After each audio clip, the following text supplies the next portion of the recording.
આપ સૌને જય શ્રી માં. મુસ્કુરાતી રહો માં હૃદય में સદા.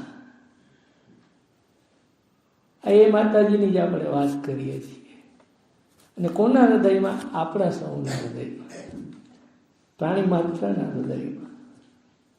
એ દૂર સુદૂર નથી, એ સમજી લઈએ આપણે. એ ખૂબ જ નજીક છે, આપણા સ્વજનથી વધુ નજીક છે.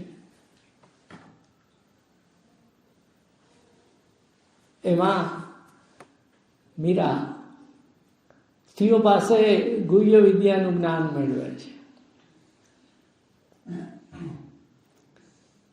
એ અલ્જીરિયામાં એ જ્ઞાન પ્રાપ્ત કરે છે.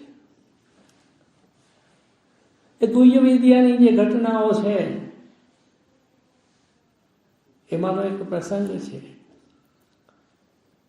માતાજી જ્યારે બીજી વખત થિયોને મળવા ગયેલા અને પછી પરત ફરતા હતા, ત્યારે સ્ટીમરમાં એ લોકો બંને પરત ફરી રહ્યા હતા. ત્યારે સ્ટીમરમાં મધ દરિયે, એ દરિયામાં અચાનક તોફાન શરૂ થયું. ભયંકર તોફાન શરૂ થયું.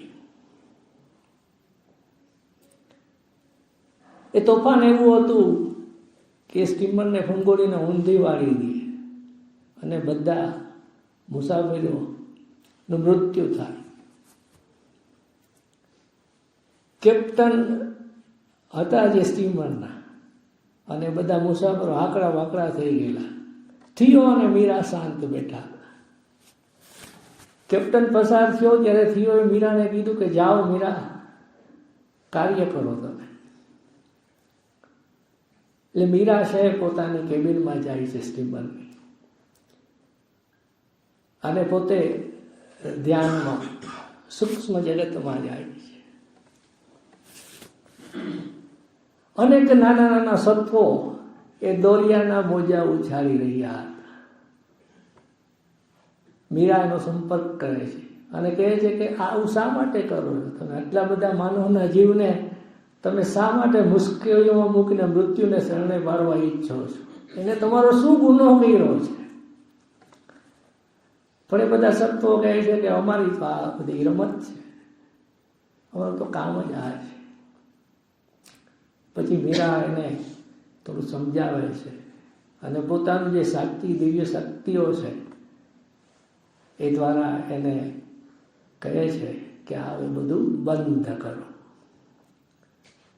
અને તોફાન શાંત થઈ જાય.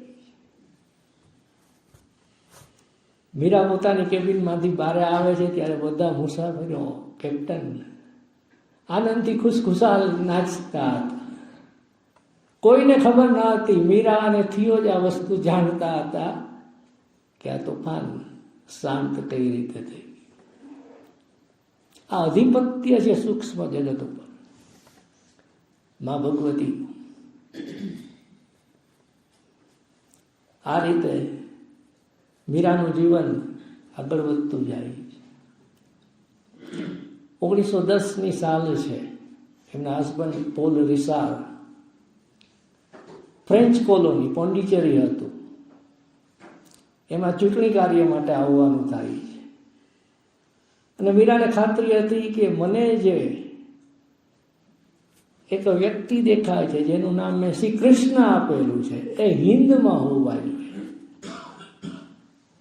આપણે આજે ઇન્ડિયા અને ભારતને એવું બધું કહીએ છીએ ત્યારે હિન્દ કહેવાતું, પણ એ અખંડ ભારત હતું. એ પણ સમજી લઈએ આપણે, એ અખંડ ભારત હતું. અત્યારે ડિવાઇડેડ ઇન્ડિયા છે. આ હિન્દમાં મને મળવા જોઈએ. અને એ ચિત્ર એક માતાજી ત્યારે એક ચિહ્ન બનાવીને આપે છે, એને સ્ટાર ઓફ ડેવિડ કહે છે. એ શ્રી અરવિંદનું સિમ્બોલ છે. ઉતરતો ત્રિકોણ અને ઉર્ધ્વગામી ત્રિકોણ, અને બંને વચ્ચે જે ચોરસ છે એ દિવ્ય જીવન છે. એ કહે છે કે આ પ્રતીક બતાવજો કોઈ સિદ્ધ પુરુષને ત્યાં મળે એને, અને એ જે અર્થ આપે એ તમે મને આવીને કહેજો. 1910માં 4 એપ્રિલે શ્રી અરવિંદ પોંડિચેરી આવે છે. અને રિસાર્ટથી એ જ દરમિયાન લગભગ ઓગસ્ટમાં એમને મળે છે અને શ્રી અરવિંદને આ પ્રતીક બતાવે છે. શ્રી અરવિંદનો અર્થ સમજાવે છે. અને રિસાર્ટ ચૂંટણી કાર્ય પૂરું કરીને પાછા મીરાને મળે છે ત્યારે કહે છે કે એમનો અર્થ આ છે. એટલે મીરાને ખાતરી થાય છે કે મને જે સ્પંદનો અનુભવાય છે અંતરમાં, અને આ જે અર્થ છે એ બંને એકરૂપ થતા અનુભવાય છે. હવે મીરાને તાલાવેલી જાગે છે કે હિન્દ ક્યારે જવું, આ મહાપુરુષને ક્યારે મળવાનું થશે. અને એ 1914માં બની આવે છે. ફરી વાર રિસાવને ચૂંટણી માટે જવાનું થાય, જે પોતે ત્યારે ઊભા રહીએ છે ચૂંટણીમાં. અને એ લોકો ઇન્ડિયા હિન્દ આવવા નીકળે છે. સ્ટીમરમાં આવતા હોય છે. કોલંબો એ સ્ટીમર ઊભી રહે છે. કોલંબો શ્રીલંકા ત્યારે અનડિવાઇડેડ ઇન્ડિયા, અખંડ ભારતનો ભાગ હતો. અને સ્ટીમરમાં ઉતરી અને એક નાની હોડીમાં બેસીને આગળ જવાનું હોય છે કિનારા તરફ. મીરા જેવા એ હોડીમાં બેસવા જાય છે ત્યારે એને પોતે ગળામાં એની નાની એક પેન્સિલ આપેલી ઝવેરાતની ઘરેણા તરીકે, એ સતત પહેરી રાખતા. એ સરી પડે છે પાણીમાં, દરિયામાં ચાલી જાય છે. અને મીરાને એમ થાય છે કે આ કેમ સરી પડી, આ તો મારા જીવનનું ઘરેણું છે, ખૂબ વાલું હતું ને પ્રિય ઘરેણું હતું. અને તરત જ એને ખ્યાલ આવે છે કે આ તો હિન્દ ભૂમિનો પ્રતાપ છે, આસક્તિઓ છૂટી જાય છે, આ હિન્દ ભૂમિનો પ્રતાપ છે. અને પછી હોડીમાં બેસીને આગળ જાય છે. વિલુપુરમાં આવે છે, ત્યાંથી ટ્રેનમાં આવે છે. ટ્રેનમાં આવતા હોય છે ત્યારે મીરાને પોંડિચેરીના મધ્યમાં એક પ્રકાશનો મોટો સ્તંભ દેખાય છે, વિસ્તરતો જતો. અને એને ખાતરી થાય છે કે આ બીજું કોઈ નહીં પણ આ શ્રી અરવિંદ જ છે. એની સાધનાનું પરિણામ છે કે આ મને અહીંથી છે કે દેખાય છે. જેમ જેમ નજીક આવતા જાય છે પોંડિચેરીની, એમ એ સ્તંભની વિસ્તાર અને તીવ્રતા વધતા જાય છે પ્રકાશની. એ સુવર્ણમય પ્રકાશ હોય છે.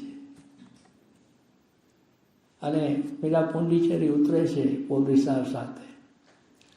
એ દિવસ હતો 29 માર્ચ 1914 અને બપોરે 3:30 શ્રી અરવિંદને મળવા જાય છે.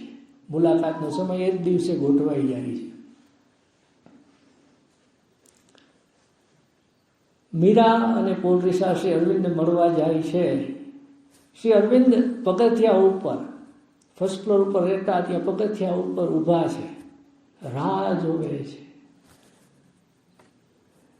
નીચેથી મીરા આવે છે અને જોવે છે, બંનેની દ્રષ્ટિ મળે છે. અને મીરાને ખાતરી થાય છે કે જે ચિત્ર મેં દોરી રાખેલું, જે મને સ્પંદનો આવતા, એ બંને એકરૂપ થઈ જાય છે કે આ એ જ વ્યક્તિ છે. બહુ બંગાળી દેખાવની વ્યક્તિ છે. એક ધોતી માથે ખેસ ધારણ કરેલી છે, એવી રીતે શ્રી અરવિંદ ઉભા છે. બહુ લો પ્રોફાઇલ જેને કહીએ. અને શ્રી અરવિંદ પાસે ઉપર જાય છે. મીરા એમને પહેચાની લે છે કે આ પરમ પ્રભુ છે. સમજીએ, થિયોનો પણ આવો જ દેખાવ હતો. મેક્સ થિયો જે પોતાને પરમ પ્રભુ કહેતો, એનો પણ આવો જ પ્રોફાઇલ હતો, દેખાવ હતો. પણ એમાં મીરાને સ્પંદનો ન આવેલા.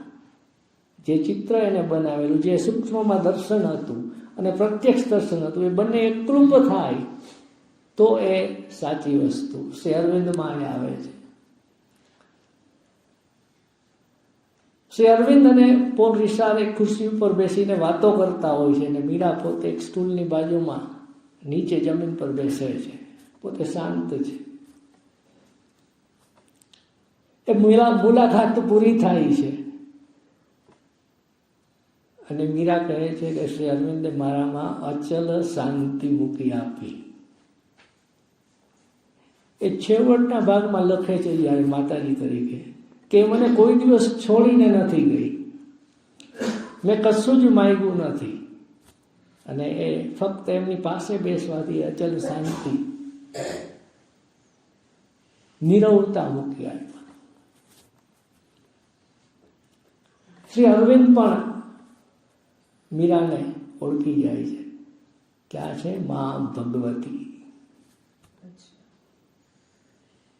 સમજીએ, એક જ દ્રષ્ટિએ અવતારી પુરુષ અને મા ભગવતી એકબીજાને ઓળખી જાય છે. બોલતા નથી કાંઈ, શ્રી અરવિંદ પણ કાંઈ બોલતા નથી, પણ એ બંનેની ઓળખાણ કેવી થઈ જાય છે એની વાત છે.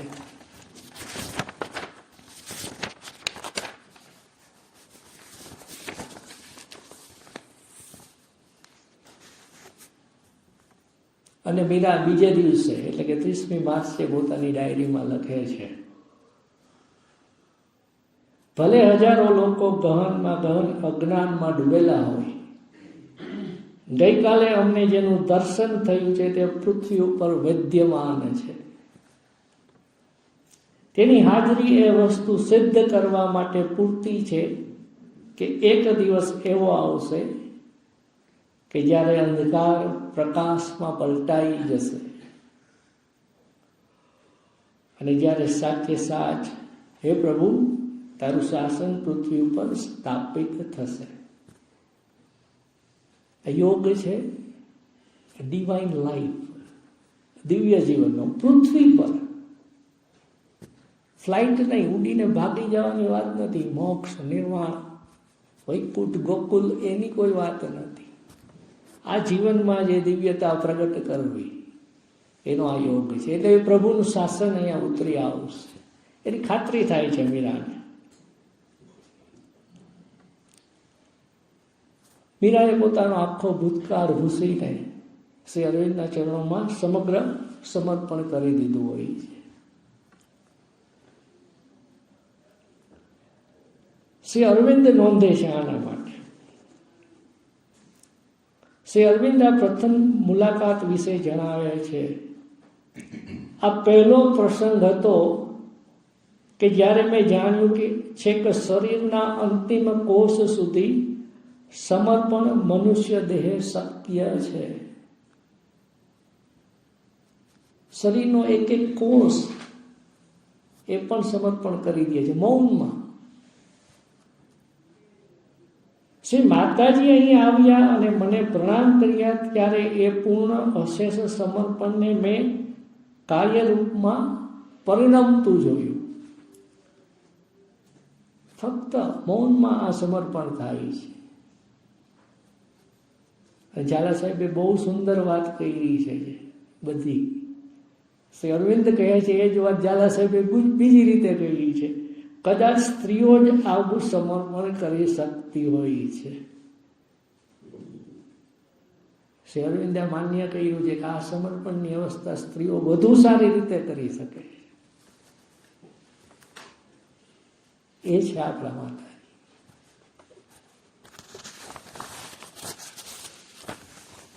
1914 આવે છે અને પછી વિશ્વયુદ્ધ ફાટી નીકળે છે. એટલે 1915 22 ફેબ્રુઆરીએ પરત જવું પડે છે માતાજી અને રીસાને. 1915ની 21 ફેબ્રુઆરીએ શ્રી માતાજીનો જન્મદિવસ શ્રી અરવિંદની હાજરીમાં મનાવાય છે.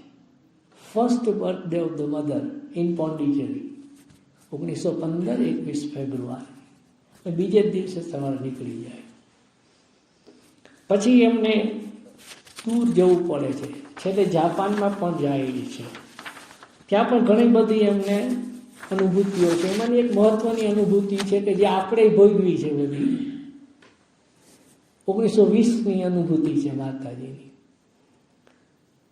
એ અનુભૂતિ એવી છે કે ત્યારે એક મહામારી ફાટી નીકળે છે, ફ્લૂની મહામારી. આપણે કોરોનાની મહામારી 2020 એક્ઝેક્ટ 100 વર્ષ પછી એ સાયકલ પાછી આવે છે. અને ત્યારે એવું થતું કે બધા રૂમાલ બાંધીને કે માસ્ક પહેરીને નીકળતા. આ બહુ સામ્ય છે આપણે કોરોનાને જોશું ને આની સાથે. અને એ ફ્લૂ 3 દિવસ રહેતો ને પછી માણસ મૃત્યુ પામતો. ત્યારે એની દવા નહોતી. એટલે માતાજીએ વિચાર્યું કે આ મહામારી છે એની પાછળ કોઈક સૂક્ષ્મ તત્વો રહેલા હોવા જોઈએ. એટલે માતાજી પોતે એકવાર ટ્રામમાં બહાર જાય છે અને ટ્રામમાંથી પાછા ફરે જ ગામમાં જઈને આવે છે તો એમને આ ફ્લૂનો રોગ લાગુ પડી જાય. જેને ચેપ કે કોન્ટેજિયસ હોય છે. કોરોનામાં આપણે અનુભવેલું છે. એક્ઝેક્ટ સેમ વસ્તુ છે. અને ડૉક્ટર આવે છે, એના મિત્ર ડૉક્ટરને બોલાય આવે છે. અમુક દવાઓ હતી કે આ તમે લઈ લો. તો માતાજી કે હું દવા નહીં લઉં. ખૂબ તાવ આવે છે અને માતાજી સ્વસ્થ હોય છે, સભાન હોય છે. અને પછી એ પોતાના રૂમમાં જઈ અને પોતે ધ્યાનમાં જાય લાગે સૂક્ષ્મમાં. અને જોવે છે કે યુદ્ધમાં જે સૈનિકો કપાઈને મરી ગયેલા હતા, જેના માથા અડધા કપાયેલા હતા, શિર અડધું હતું ને અડધું નહોતું, ધડ અડધું હતું નહોતું, એ પ્રકારનું હતું. એ બધા સત્વો થઈને આ દરેકમાં પ્રવેશીને પ્રાણ ખેંચી લેતા અને લોકો મૃત્યુ પામતા. આવી જ રીતે એક સૈનિક માતાજીનો પ્રાણ ખેંચવા આવે છે ત્યારે, અને માતાજી એની શક્તિથી એને હાંકી કાઢે છે, એને પરાસ્ત કરે છે. આખા સમૂહને માતાજી પરાસ્ત કરે છે અને પોતે પાછા બહાર આવે છે. તાવ ચાલ્યો જાય છે, સ્વસ્થ થઈ જાય છે. અને બીજે દિવસે, ત્રીજે દિવસે, ચોથે દિવસે એના મિત્રો કહે છે કે શહેરમાંથી તો આ બધી બીમારી ચાલી ગઈ છે, હવે તો કોઈને કાંઈ થતું નથી.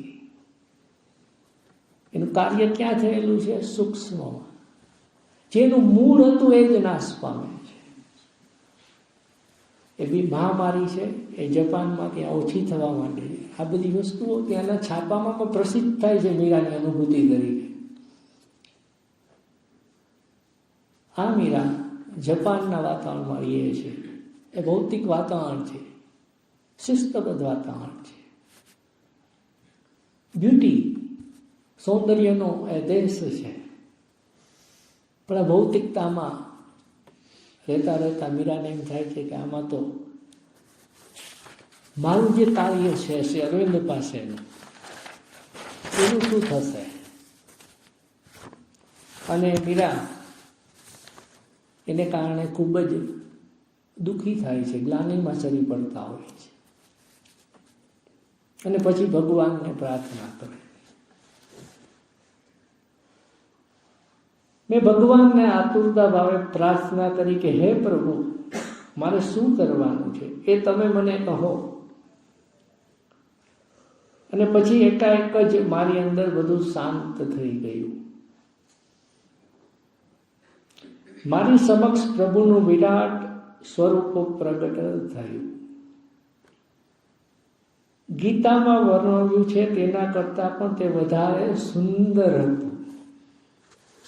અને ગીતાના વિરાટ પુરુષના દર્શન શ્રી કૃષ્ણ અર્જુનને આપે છે. એમાં વિકરાળ ઘણું સ્વરૂપ છે. એના મુખમાં બધા પ્રવેશીને મૃત્યુના મુખે વળતા હોય છે એ પ્રકારનું સ્વરૂપ છે.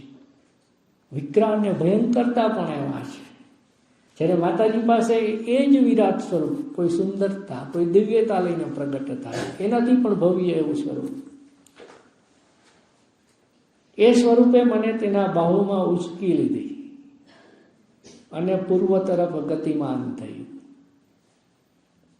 એ ગતિ ભારત પ્રત્યે હતી. તેણે મને ત્યાં અર્પી દીધી. મેં જોયું તો સામે છેડે શ્રી અરવિંદ ઊભા હતા. માતાજી એમને નથી આવ્યા 1920માં. એ વિરાટ સ્વરૂપે માતાજી એમ કહે છે તલખણાને કે પીછાને ઉચકે એવી રીતે મને ઉચકી અને શ્રી અરવિંદ પાસે મૂકી દીધી. અને બીજે જ દિવસે માતાજી ભારત આવવા નીકળી જાય છે.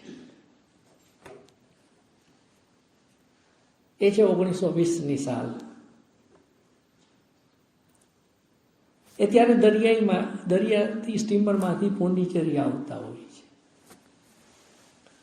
અને 2 નોટિકલ માઇલ્સ એટલે દરિયાઈ માઇલ 2 માઇલ દૂર હતા ત્યારે એક આખું જ વાતાવરણ જ બદલાઈ જાય છે. પ્રથમ મુલાકાતમાં એક પ્રકાશનો વિસ્તાર અને એમાં માતાજી પ્રવેશતા એવું લાગે છે. તો માતાજી અહીંયા સ્ટીમર પર બેઠા છે અને અચાનક જ એ વાતાવરણ બદલાઈ જાય છે. હું વહાણમાં હતી, કશું બનશે તેવી કોઈ પણ મને આશા ન હતી. એટલામાં એકાએક એકદમ જ પોંડિચેરીથી આશરે 2 દરિયાઈ માઇલ ઉપર વાતાવરણનું સ્વરૂપ ખૂબ જ બદલાઈ ગયું. મને ખબર પડી કે અમે શ્રી અરવિંદના તેજો મંડળમાં પ્રવેશ કરતા હતા. એ તદ્દન શારીરિક અનુભૂતિ હતી. એ કેવી અનુભૂતિ શારીરિક?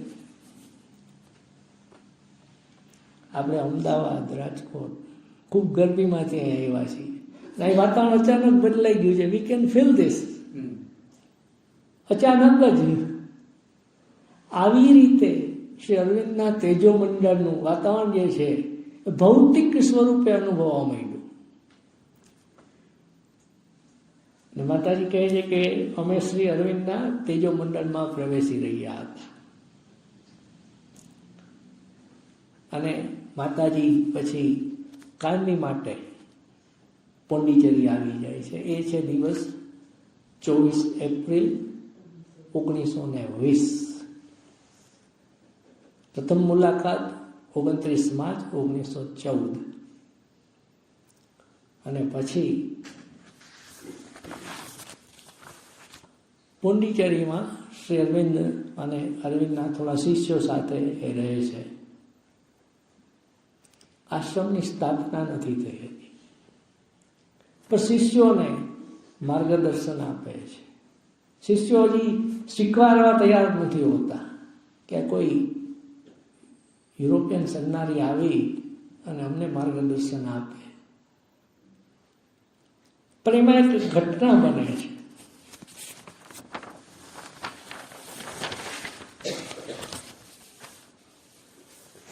શ્રી અરવિંદ માતાજીને મીરા કહેતા, પણ ધીરે ધીરે એ મીરામાંથી મ બોલીને અટકી જતા.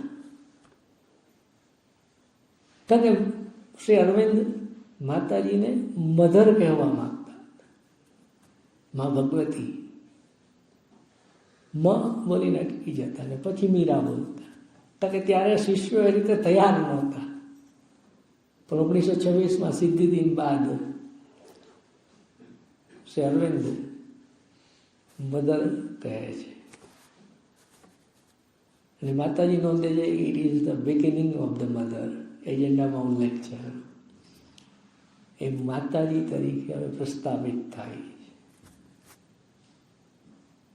આપણે આ જ માતાજીના બાળકો છે, ભલે આપણે ન સ્વીકારીએ આ મા ભગવતીને.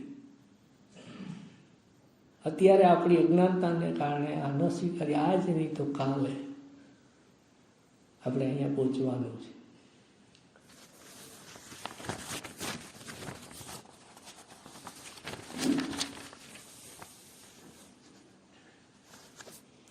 The mother alone is your destination. Shri માતાજી એક જ તમારું ગંતવ્ય સ્થાન છે. She contains everything in herself. Shri માતાજીની અંદર બધું જ આવી રહેલું છે. Everything.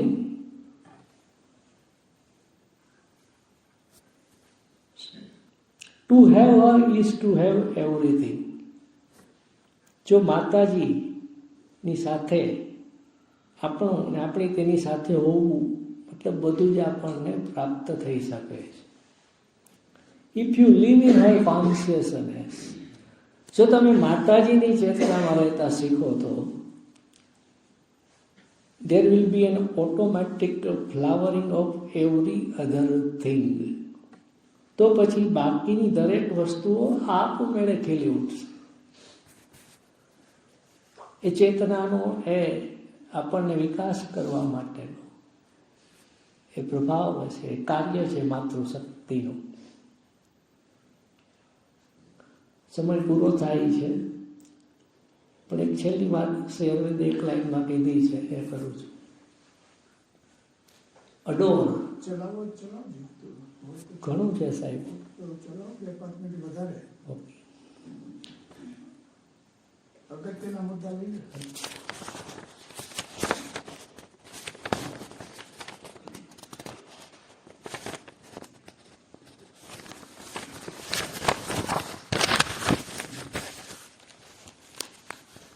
શ્રી અરવિંદે વાત કરી છે માતાજી માટે, આપણને સૌને લાગુ પડે એવી વાત.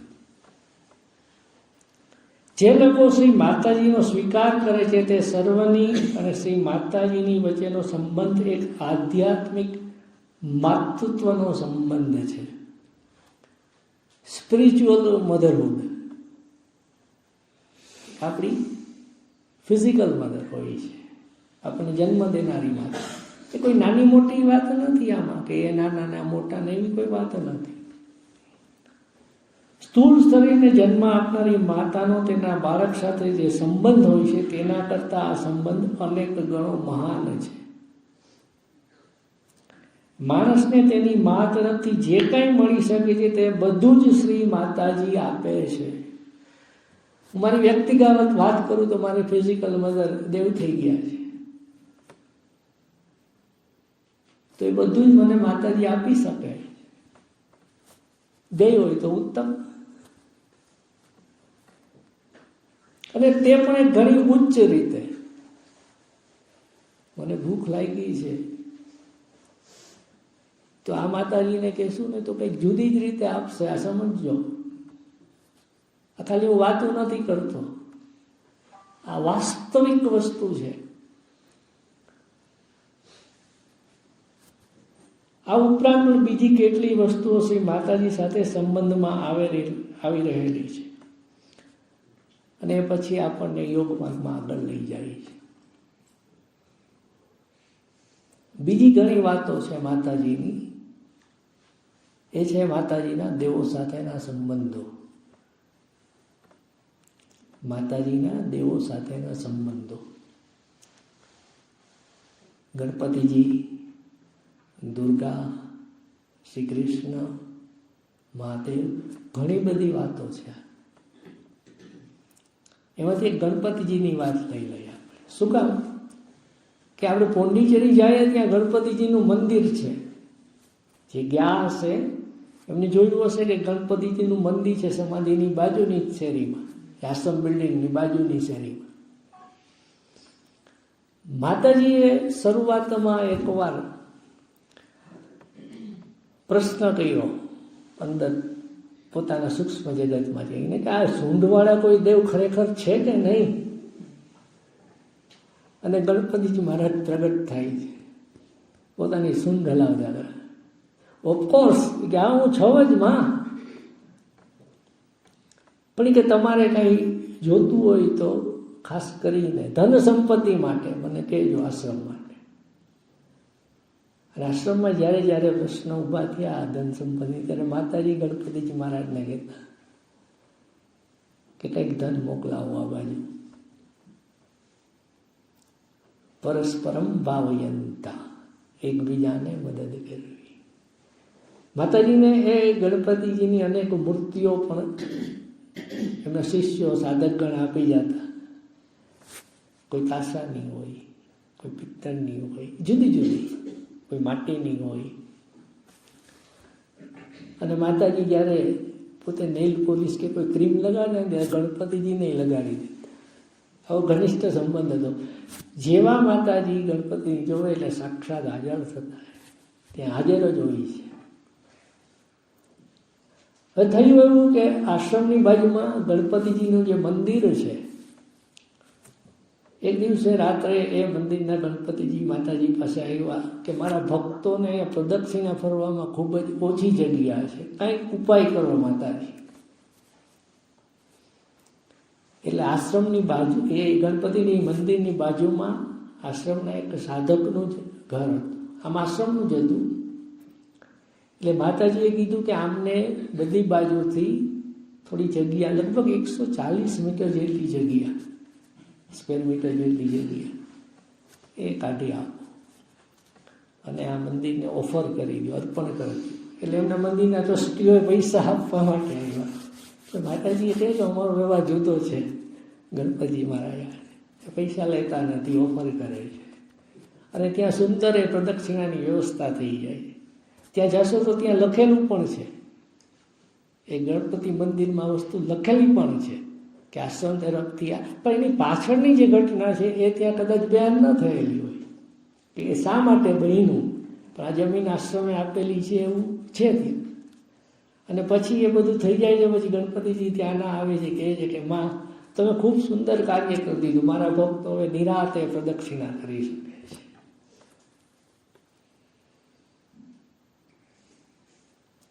માતાજી પોતાના ખંડમાં ચાલતા અને આ જગત માટે સાધના કરતા, ચાલતા ચાલતા થાકી જતા, ઘણું કામ હોય ત્યારે રાત્રે થાકી જતા. તો શ્રી કૃષ્ણ એના પલંગે બેસતા અને એના ખભા ઉપર માથું રાખીને માતાજી સૂઈ જતા. આ જ શ્રી કૃષ્ણ જે અતિ મનસ અવતરણનો દિવસ છે એની પહેલી વર્ષગાંઠ હતી 29 ફેબ્રુઆરી 1960. વહેલી સવારે પ્રગટ થાય છે સુવર્ણમય કૃષ્ણ તરીકે. અને જે નૃત્ય કરતા હોય, જે રાસલીલા કરતા હોય એ સ્વરૂપમાં આવે છે. અને એટલો બધો પ્રકાશ હોય છે, માતાજી નોંધે છે કે આગળ પડેલો મને પલંગ કે બ્લેન્કેટ કે બારીની બહાર કશું દેખાતું જ નથી, એટલો સઘન પ્રકાશ. અને કૃષ્ણ માતાજી પાસે આવીને કહે છે, આજે તો આ અતિ મનસ દિવસ છે, આજે હું આશીર્વાદ આપવા બધાને જવાનો છું. અને ત્યાં જ માતાજી જે ખુરશી ઉપર બેસીને સાધકોને આશીર્વાદ આપતા એ ખુરશી ત્યાં પ્રગટ થાય છે. અને શ્રી કૃષ્ણ આંખો પટપટાવતા નટખટ સ્વરૂપે કહે છે કે માં, તારા માટે આ ખુરશી ઉપર બેસવાની આજે જગ્યા નહીં રહે, હું જ બેસવાનું. આ સંબંધ છે, આ સમજીએ આપણે દેવતા જુદા, માતાજી જુદા, પેલા જુદા, એમાંથી બહાર નીકળવાની જરૂર છે, બાઉન્ડ્રીઝ તોડવાની જરૂર છે, ઝાલા સાહેબ કહે છે. અને સાંજે વાસ્તવિક રીતે માતાજી કહે છે કે આવીને મારા દ્વારા બધાને આશીર્વાદના પેલી પ્રસાદી પેકેટ્સ વિતરણ કરે છે. આ છે આપણા માતાજી. આ શિબિરમાંથી આ વસ્તુ લઈ જાય આપણી સાથે, આ દિવ્ય માતાજીને આપણા હૃદયમાં લઈ જાય. અરવિંદે એક વાત કરી છે છેલ્લી, એ કરી લઉં. એડોર, ઉપાસના કરો. એ લટાર મારવા નથી આવ્યા, નૈનીતાલની વાત નથી, જીવનની વાત છે. ટાઈમ પાસ કરવા માટે નથી મોકલા આપણને, ભલે આપણે ટાઈમ પાસ કરતા હોઈએ. એડોર, ઉપાસના કરો. And what you adore attempt to be. ઉપાસના કરો અને જેની ઉપાસના કરે છે તેના જેવો બનવા પ્રયત્ન કરો. માની ચેતનામાં રહીને મા જેવા, શ્રી અરવિંદ જેવા બનવા પ્રયત્ન કરીએ. અસ્તુ. Thank you.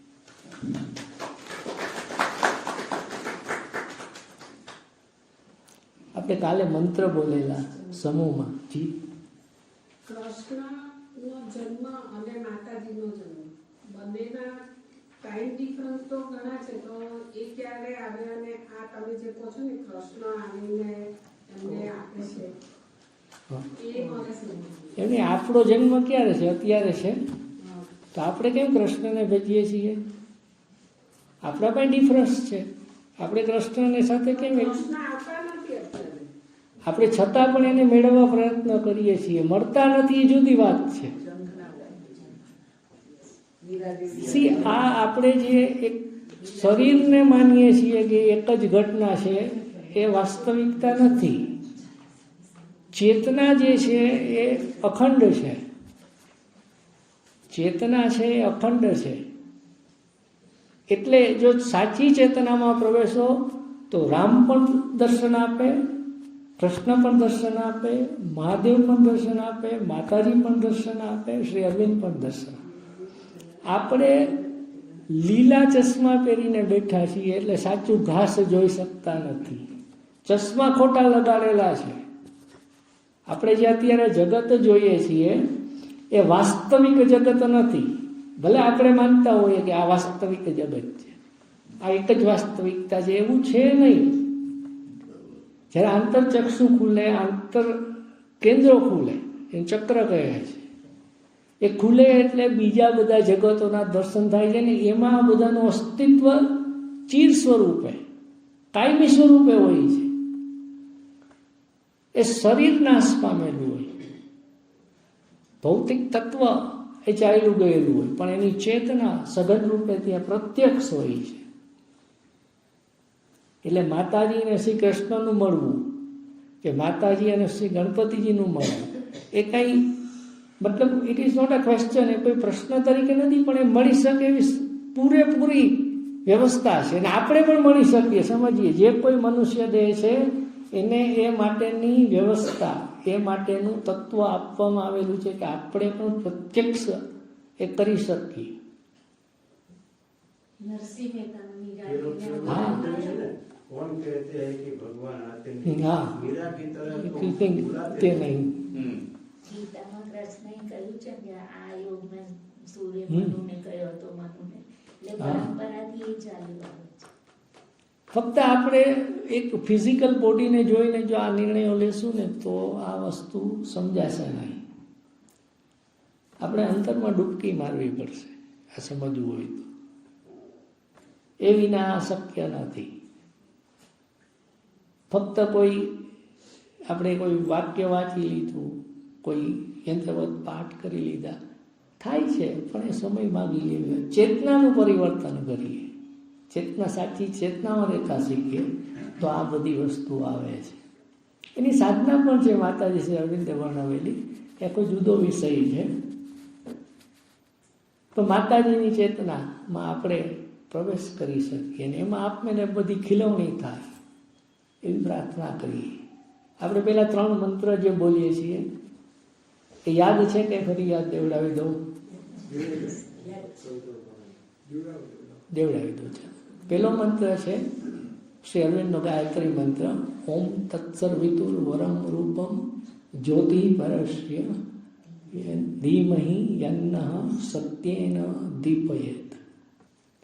બીજું છે અસતોમાં સદ્ગમય તમસોર્મા જ્યોતિર્ગમય મૃત્યોર્મા અમૃતમ ગમય. ઓમ શાંતિ શાંતિ શાંતિ તથાસ્તુ. ત્રીજું છે ઓમ આનંદમયી ચૈતન્યમયી સત્યમયી પરમે. આ ત્રણેય મંત્ર શ્રી અરવિંદે લખેલા છે. હું તમને વોટ્સઅપમાં મોકલાવીશ એમના હસ્તાક્ષરમાં. તો આપણે શરૂ કરીએ સમૂહમાં. ઓમ તત્સવિતુર્વરમ રૂપમ જ્યોતિ પરસ્ય ધીમહિ યન્નઃ સત્યેન દીપયેત. અસતો મા સદ્ગમય તમસોર્મા જ્યોતિર્ગમય મૃત્યોર્મા અમૃતમ ગમય. ઓમ શાંતિ શાંતિ શાંતિ તથાસ્તુ. ઓમ આનંદમયી